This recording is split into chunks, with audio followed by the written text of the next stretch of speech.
Hi guys, welcome back to my YouTube channel. My name is Caitlin and I'm the owner of Delia Fermented Foods here in Cornwall.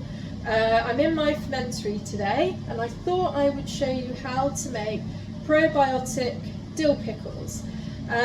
So basically it's summer here and there is a glut of cucumbers at the moment, and this is such a quick and easy way of using those up. It's even easier than making sauerkraut. All you're going to need is your glass jar. So as mentioned in my previous video, no fancy jars needed. I'm just using one of my old kimchi jars, but you could use an old jam jar.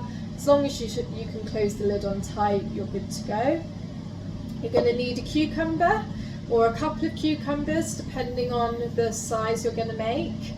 I am going to be adding some garlic, some dill and some mixed mustard seeds. If you want to make your more traditional half sour pickles, you could use pickling spices or mix it up. If you've got a flavour you prefer, you could add those in instead. Then we're going to need a salt solution. This is our brine, and for the cucumbers I like to use 3% salt per weight of water basically. So here I have roughly a litre of water, so I'll be using 30 grams of salt. You can increase that salt percentage to give you a crispier pickle. So I would say don't go above 5, but some people will go up to 5, which it kind of slows down fermentation and gives you a crunchier pickle. I like 3%. Just because it means it's not too salty. That's personal preference to me, but you can play around with those percentages and find what works for you. Obviously you don't want to be using too much salt that it's killing off everything, and not enough salt that you're getting unwanted growth of mould. But 3% salt you can't really go wrong with. So these probiotic dill pickles are a lacto-ferment, so that just means the type of bacteria that will be encouraging to grow. They're lactic acid producing bacteria that break down the sugars to produce lactic acid, which gives them that tangy flavour and also helps preserve them and increase the longevity of what you're fermenting.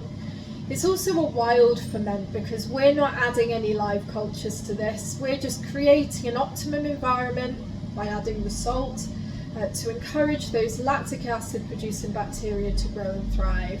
And it's my favourite type. I'm going to show you some dill pickles that I made probably a month and a half ago for a previous workshop.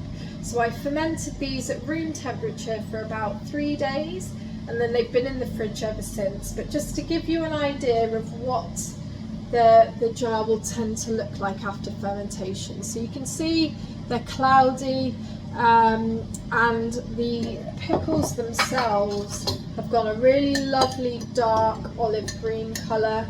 They've softened slightly, but they've still got a nice crunch to them. Just really delicious with salads, sandwiches, just straight out of the jar. So we'll get started then. So I've got my jar here.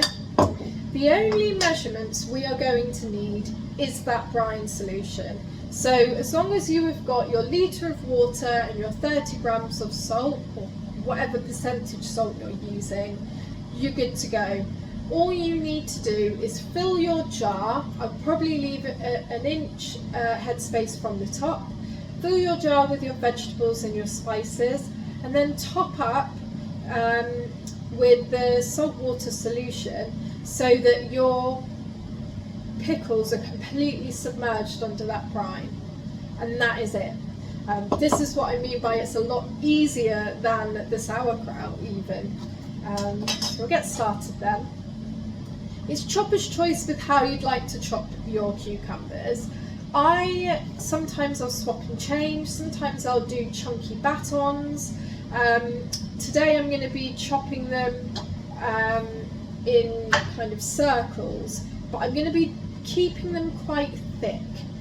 obviously cucumbers are soft anyway, so keeping more of the skin on is going to allow your pickles to have more of a crunch to them.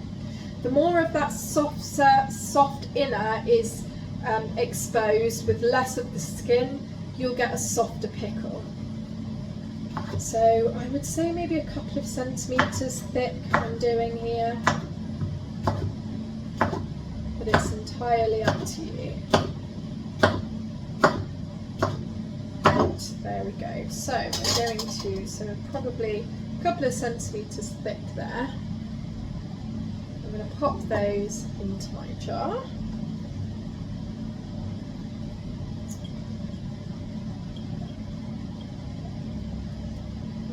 Go.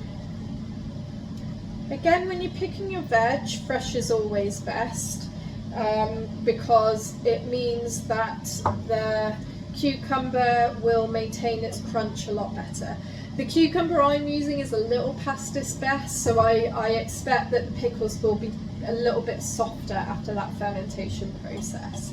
I'm probably going to have to miss out these two, so you can see there I've packed my jar, but I've still got an inch or so headspace for my water.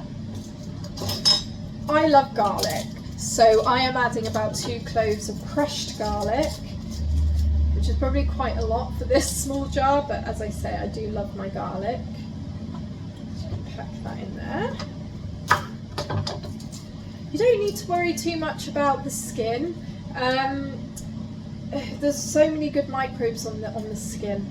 Sometimes I do leave it on, and they tend to soften during fermentation as well. Then I am going to do probably 2 teaspoons of my mustard seeds in there,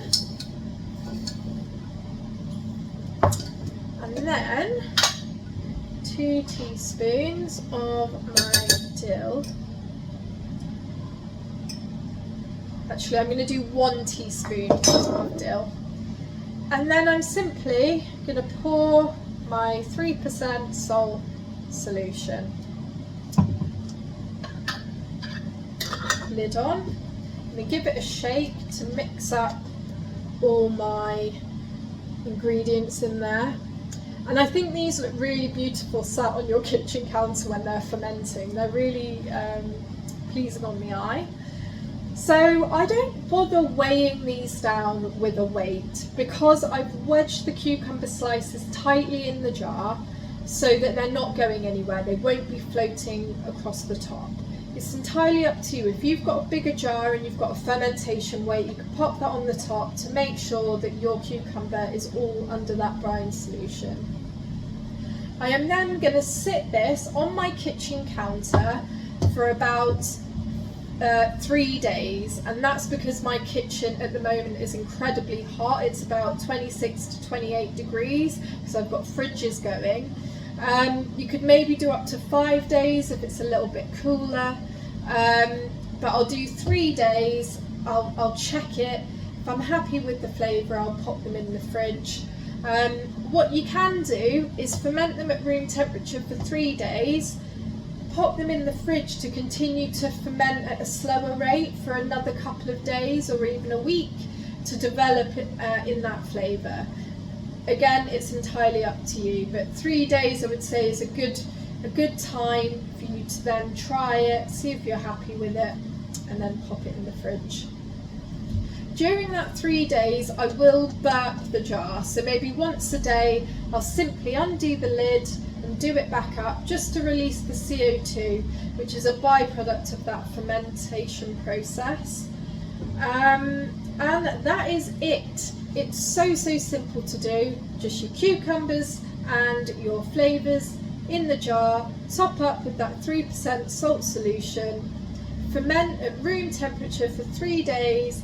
After the 3 days, store in the fridge and eat at your leisure. These will last probably for a good couple of months. After that time, they will be good. They'll be absolutely fine to eat, but what you'll find is they'll be a little bit softer. If they're a bit softer, just change the use of them. Instead of maybe using them as you would a traditional pickle, You could blitz them up and use them as a nacho dip. You could use them as a pickle spread on your sandwiches, because the flavour's still there and those microbial benefits are still there. It's just the texture that might not be, you know, as you want it to be.